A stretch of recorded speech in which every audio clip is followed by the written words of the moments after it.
Hey savvy people, it's Savvy Nick here. Let's explore the wonderful world of Linux in this week's latest Linux news. We got some exciting news as always and some topics to cover this week. We'll be jumping right in.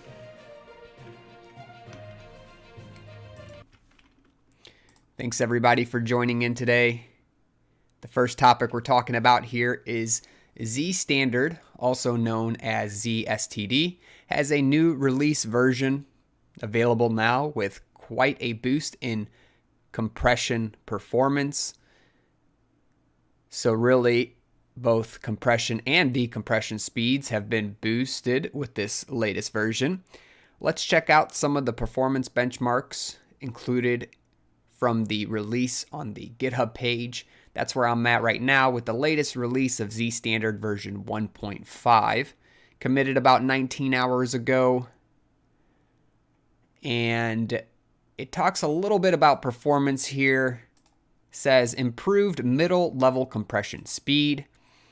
They give us a little bit of a benchmark with GCC, the GNU compiler tools for C programming on an Intel i9 9900K. Quite the processor that they have there. Either way, based on what level that they run the compression at, we see with two different tests of the Silesia tar file and the NWIC 7.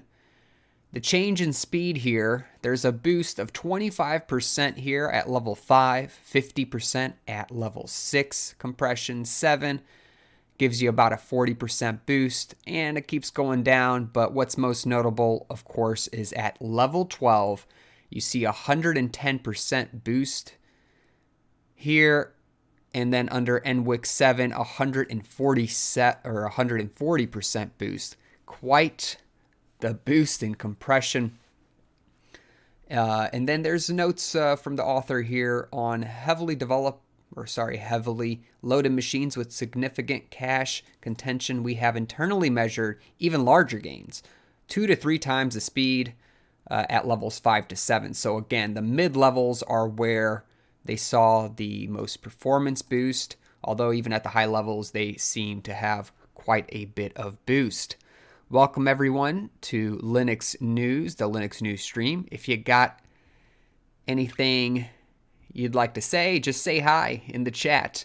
And if you have any questions about what we're looking over, if you want to make a comment, make sure to make it in the chat. We are live. Glad to see so many familiar people online today and some new faces, of course.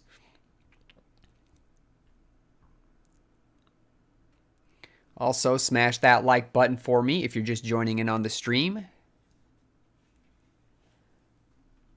So we'll also look at the faster decompression speed. Now, this isn't quite as an improvement as what we saw with compression, but it is quite an improvement nonetheless. We got anywhere between 5% gain. Let's see. Well, they even have 1% here for GCC 10, but Clang seems to have even more improvement with the same. I believe it's the same one, i7. Actually, they were testing with the 9900 earlier, I thought. Yep, 2 different processors here. Not much difference. Actually, the other one's an i9. So, some difference there, but I don't know why they chose to use 2 different processors for two different benchmarks here. It'd be interesting to see what it would be on the previous i9 9900K and what that would look like here. Again, I'm not sure why they did this, but some significant changes here as well. For those of you who are unfamiliar with ZStd, here's a blog post that does a great job describing what ZStd is, where it's used, benchmarks versus other compression algorithms, and language support. So what kind of languages, programming languages, ZStd supports. It's a great breakdown for people who are interested in this. I'll put a link in the description below. But it says here that the ZStd, like I said earlier, is a fast compression algorithm providing high compression ratios. And if we look at some of the benchmarks versus other compression algorithms, we can see that anything that's highlighted is ZStd.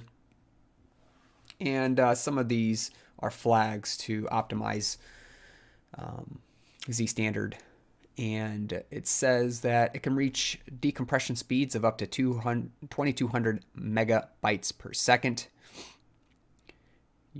And if you go down to Fast 5, mid-level, you can even reach 2400 megabytes per second. The ratio of compression actually becomes less, but it is quicker, so that's kind of the trade-off there.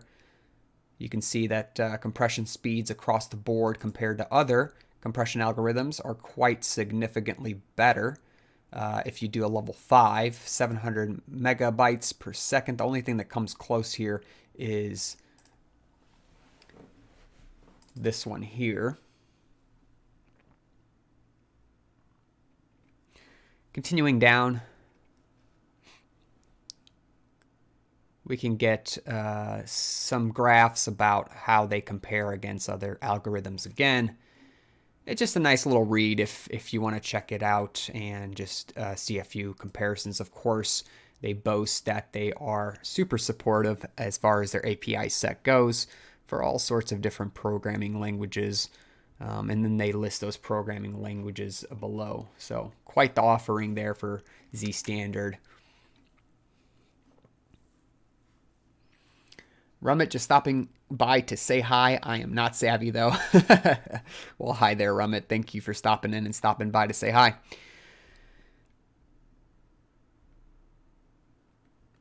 All right, continuing down into this week's news, the next thing we'll be talking about is KDE Plasma 5.22 beta.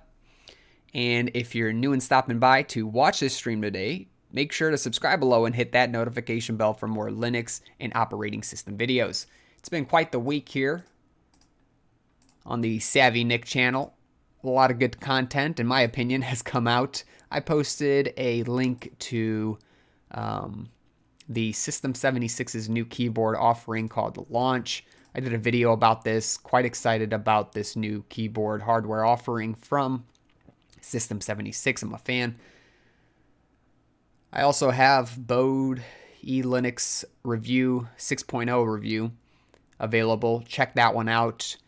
I was quite surprised by how minimal and responsive that Linux distribution was. I highly suggest checking that video out. I can actually share a link with you here in the stream. So here you go. I started learning about Linux last week. Which distro do you say to me? I tried persistent USB for whatever you say. You just started learning Linux, huh? I suggest personally Pop! OS for beginners. I like using Pop! OS. I've been thinking about going back to it, honestly. But Pop! OS or Ubuntu has a huge community available and has a lot of documents and resources available to beginners. A great place to start. I know some people don't like Ubuntu, but it is a very good place to start. Of course, you can explore Linux with live images as well. I'll send this to you, Balaji. Probably messed that name up. Sorry about that. Let's see. Hassan, what is your Linux distribution? I am running Arch Linux with Xmonad, the window manager. You can check out a video of that and how that's all set up. I do have that on my channel as well. I'll post another video for you real quick. That way you can check it out, install it yourself if you want.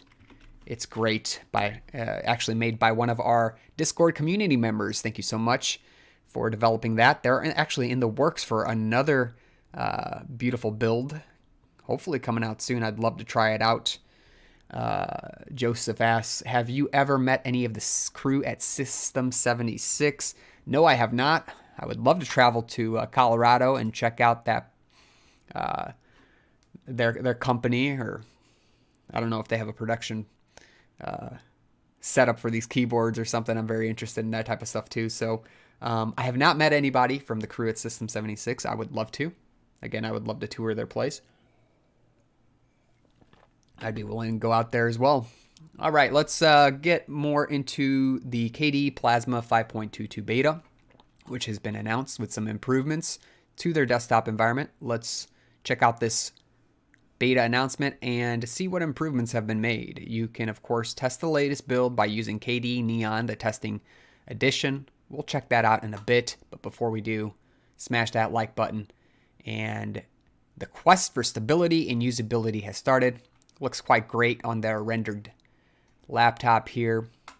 As of Thursday, the 13th of May, 2021, the beta of 5.22 KDE has been released.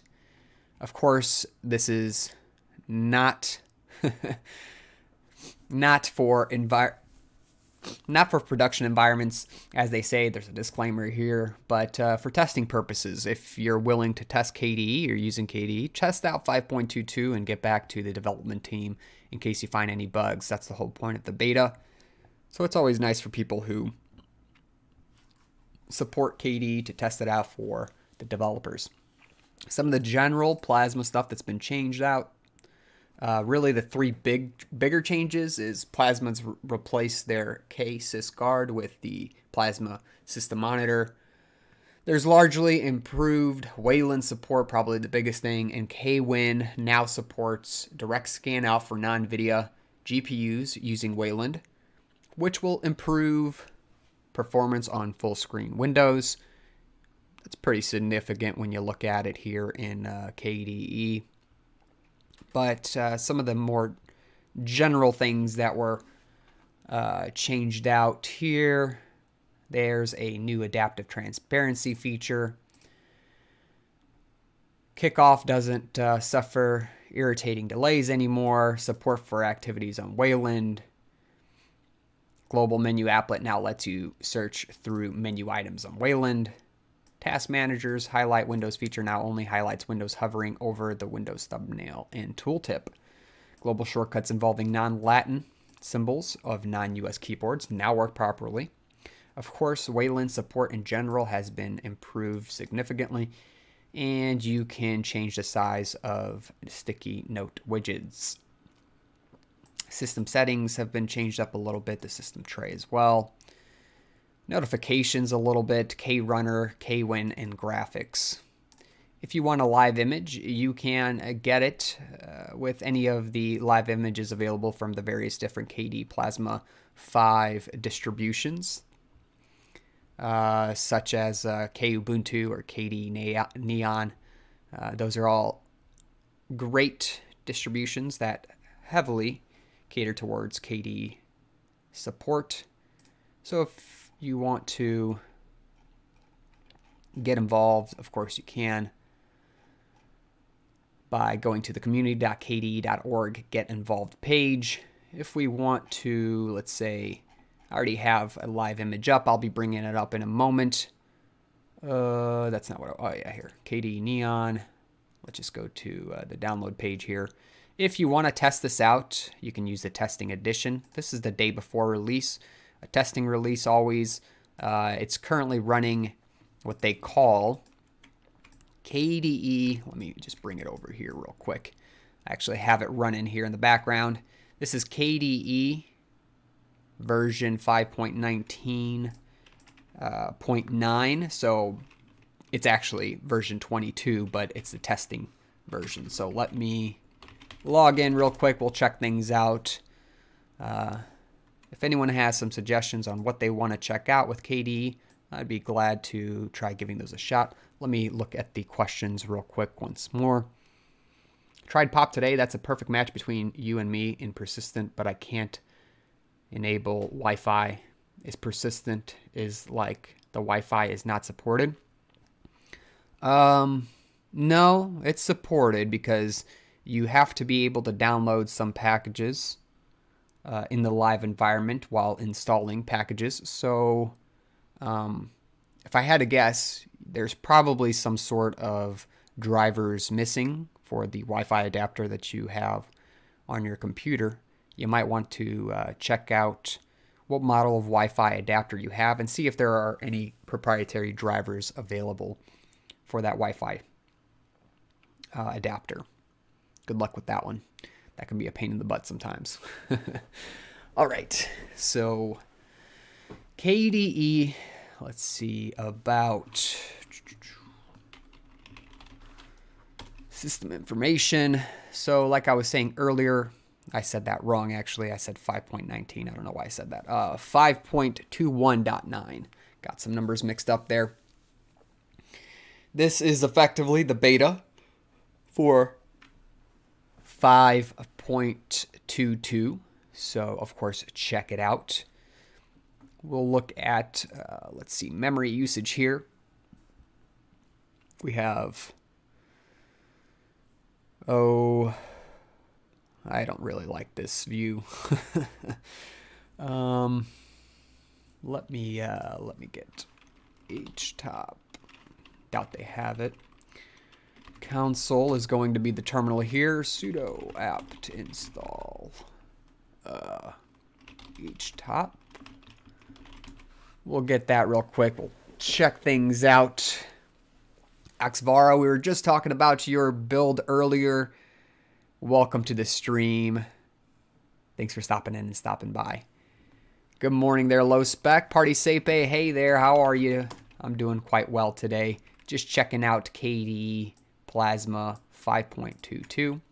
Not bad on the memory usage. I've seen KDE use a lot more memory than this, especially in older builds, but 651 megabytes out of the 8 gigs I have available. 66 tasks, 126 threads running. Not bad. Could be better, but not bad. No, actually, that's pretty great for... let's see. Let's grab NeoFetch real quick so we can also check some system information here. I'm interested. Your display is superb. Thank you so much. All right, we'll get that real quick.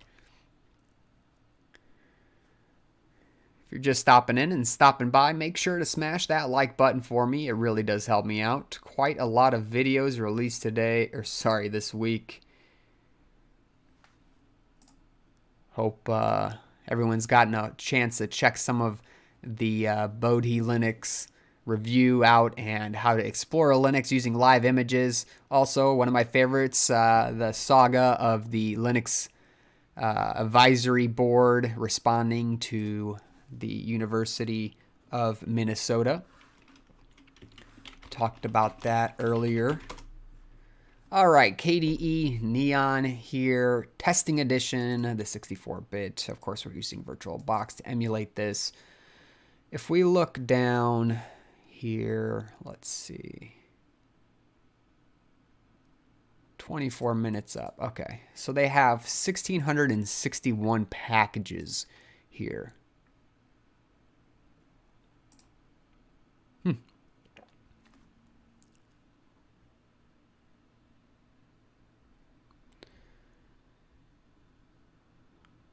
That's not too bad. I mean, 1,600 packages here in this KDE Neon. Not bad. All right, let's get out of all this. So we checked out some resource usage and system information. I am using Wayland. I gotta say, nothing out of the ordinary here. I need to really test it more on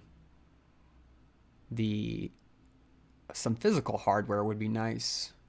Nothing out of the ordinary. They didn't change anything too crazy up. They said that if we launch let's see here.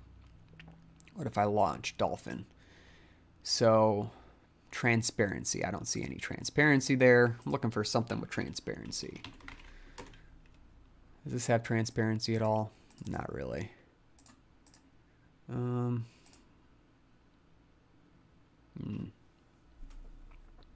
Maybe one of their settings have transparency. No. I'm not so sure what they mean by the transparency then. I thought one of their applications with transparency, they said if you go into a full screen mode that the transparency goes away. But I haven't really seen any transparency at all, so I'm probably missing something. Not an avid user of KDE Plasma here, but if anyone wants me to check anything out real quick, I can. Otherwise, we'll move on.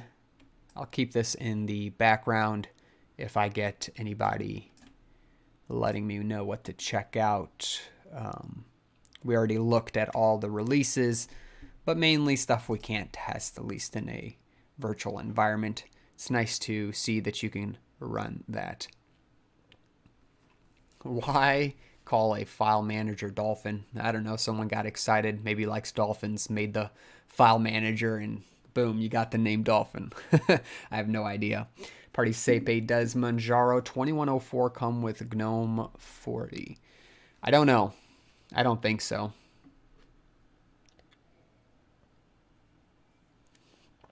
I have to wait for the new release of Arch Install. What's going on with Arch Install? Not working for you?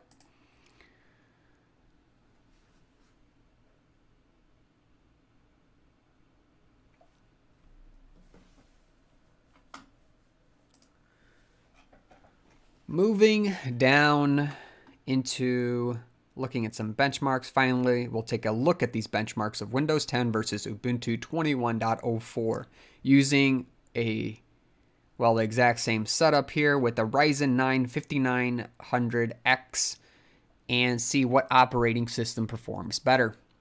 Test took around 7 hours to complete, quite a long time, but let's see here. So we'll look through the various different resource specs. This one's interesting. Something I found on the openbenchmarking.org website. This has been tested on a computer with an, again, AMD Ryzen 9 5900X, 12 core, 3.7 gigahertz, 24 threads. The motherboard is an Asus ROG Crosshair. What is that? 8 Hero with the 3402 BIOS. Memory is 16 gigs at 3600 megahertz.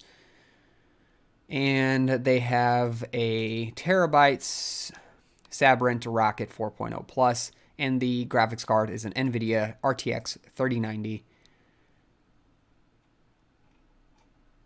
So, what we're really interested in is all of these comparisons that they ran with the processor is mainly what we're looking at. So, which operating system performs better with the AMD 5900X?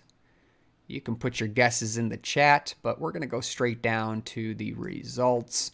Of course, you can look at the individual tests if you're interested in something specific. I'll put the link in the description below at the end of this. All right, let's check out the wins versus the losses here. So this is the wins in tests. Windows won 38 out of all tests, which is representative of about 37. 37%. Ubuntu, on the other hand, with 21.04, 65 out of the total at 63%. Ubuntu is the clear winner here with the AMD Ryzen 9 5900X. How crazy is that? Yeah, it's pretty predictable, but it's always interesting nonetheless.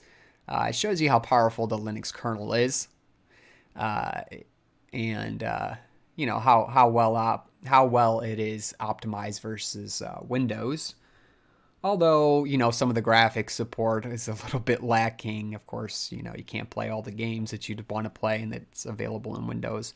But it just shows you the opportunity for especially developers to get a little boost in performance. All they have to do is change out an operating system and you can get a little bit more processor performance. It's always cool to see. I like checking these things out just to see if there's anything crazy going on. I did see some benchmarks of some GPUs which had, I can't remember what GPU was, but it can, it can even, it's although some driver support is not great, the performance levels of the actual graphics cards tend to be even better on Linux. All right. Is Ubuntu slow by Linux standards? Can you think of a Linux OS that would pretty much outperform 100%? Yes, there actually is. I think I talked about this in one of the other Linux news segments. The standard kind of is the Intel developed Clear Linux. It seems to almost outperform any other Linux distribution. They got that thing quite optimized. You can check it out here actually at openbenchmarking.org and get a good comparison of that. I think I compared Clear Linux to Ubuntu 21.04 in the previous Linux news segment. And you can really tell there is a huge difference in Clear Linux versus, well, most other Linux distributions, honestly. So if you're looking for something quite quick that is very well optimized, Clear Linux might be the path, although you run into the trouble of using a Intel proprietary based product. I mean, I say proprietary based. I don't look at it too much. I just think Intel has a lot of power and they can do a lot in the background. Of course, they're trying to contribute to open source, but they're also making a ton of money off of closed source proprietary systems.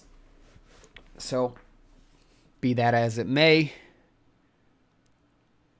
super glad to see everybody joining in today's Linux news segment. We've been going for almost a half hour at this point. If you have any questions or comments, post them in the chat. We'll get through them real quick. Also, make sure to smash that like button for me. That YouTube algorithm really likes that, so we can get more people involved in this news segment, as well as other videos that I post for Linux and other operating system needs. Hopefully I'll get into improving some productivity things here in the future. But don't both AMD and Intel overstep on privacy, sadly. What other options are there? ARM! As M1 shows us, ARM is the next generation, it seems. So, no, I'm just kidding. Yeah, that's just the case. I mean, it's hard to get open source hardware, right? What do I think about the RISC-V? I don't think anything about it. Haven't really looked at it at all. I mean, I remember back in university when I messed with RISC, but that's been quite a while.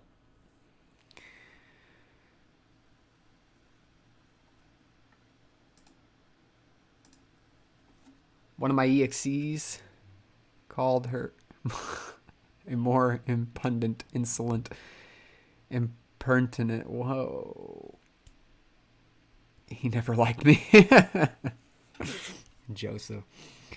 That's pretty funny. All right, well. What was the last version of Windows that I've used? I mean, I still use Windows.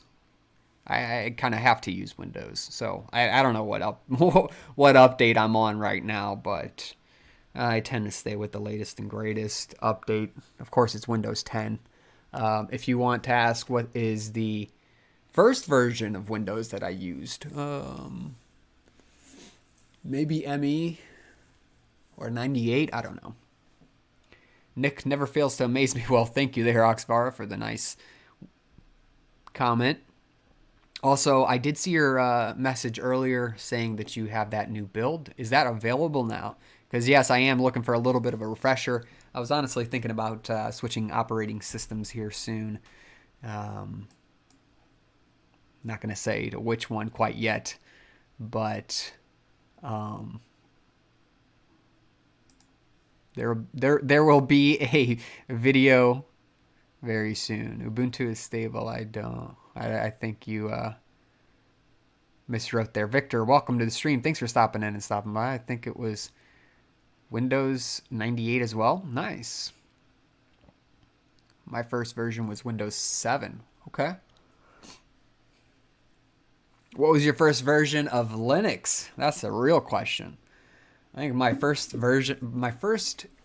Linux experience would have been in maybe Ubuntu. Ooh, man, I don't know. It would have been like, I'm trying to think, maybe 10.04. I like looking at the background wallpapers. That actually is what gets me. It's the most, I don't know, the thing I remember the most is always the backgrounds. So if I got to look at one of the 10.04 backgrounds, I wonder if I remember that. Yeah, I think 10.04. 10.04 or 12.04, one of those two are the first ones I used. That's a 2-year difference though. Or, yeah, never mind. I think it was 10.04. My first version of Linux was 20.04. You're early. You're a late adopter. Well, that's great to hear. Alrighty. Mint. Sandra with coming in with Mint. It's not much of a change, but it's definitely going to be a bit refreshing. I'll have to check it out there, Xvara.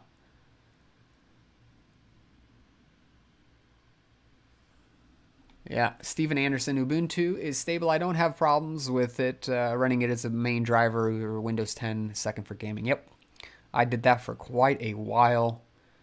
Party first one being 7, he must be. My last Windows was XP. First Linux X Ubuntu 12.04. All right. I minded to ask Jeremy Solar from System76 to loan you one of their new keyboards so you can test it for us. He's on Twitter and he has liked some of my tweets. All right, yeah, sure. If you want to go for it, Joseph, why not ask? I don't have Twitter, so I couldn't reach out to them that way. If you want to do a proxy for me, that's awesome. I wouldn't mind getting in contact with some of those guys. You can post. I don't know if you have our Discord community. You can check that out if you want. Otherwise, just post in the YouTube comments and I'll get to it. And I can send you the email address. You can also find it on the About Me page on my channel. Glad to hear that. I have specialized installation instructions for you too, Nick. Insert mad scientist laughter. Mint versus Ubuntu 20.04. Personally, I like Ubuntu over Mint. That's just my personal preference. So, there you go, Ubuntu. Mine was 18.04. You're fairly new to it too. A few years old, but that's fairly recent, 18.04. Won't detect your Wi-Fi chip automatically whereas Mint does. Well, that's a good reason to choose Mint. All right. Well, I think we're going to be ending things here. Thanks so much for everybody who joined in. Trying to keep this around 30 minutes here on these Linux news segments so other people can watch. Make sure to join in earlier next time if you want to chat. I'm always happy to chat with everybody in the live stream. So, again, join a little bit earlier if you want to chat and, experience a little bit more of this Linux news segment.